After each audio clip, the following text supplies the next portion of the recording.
तर मतदार बहिणींना रवी राणा सरळ धमकी देत आहेत असं सुषमा अंधारे म्हणतात। फक्त मतदार बघून हा ब्लॅकमेलिंगचा प्रकार सुरू आहे। ठाकरे गटाच्या नेत्या सुषमा अंधारे यांनी रवी राणांवर टीका केली।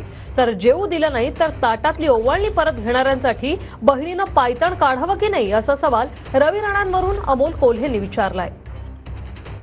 बहिणींना रवी राणा सरळ सरळ धमकी देत आहेत। महाराष्ट्राच्या बहिणींच्या रूपात फक्त आणि फक्त मतदार बघून मतांवर डोळा ठेवून सरळ सरळ ब्लॅकमेलिंग आणि धमकी करण्याचा हात देण्याचा हा प्रकार आहे। भाजपाच्या लोकांना एनकेन प्रकारे काहीही केलं तरी फक्त आणि फक्त आपल्या खुर्च्या अबाधित ठेवायच्या आहेत।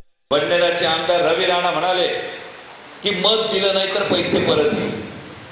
विचार करा, आजपर्यंत इतक्या भाऊबीजी पाहिल्या असतील, इतकी रक्षाबंधन पाहिली असतील, जर असा भाऊ एखाद्या बहिणीला लाभला, तो जर म्हणला की ताई जर जेवू घातलं नाही तर ताटात घातलेली ओवाळणी परत घेईल, तर त्या बहिणीने पायतान काढावं का नाही? माझ्या भगिनींनी सांगावं।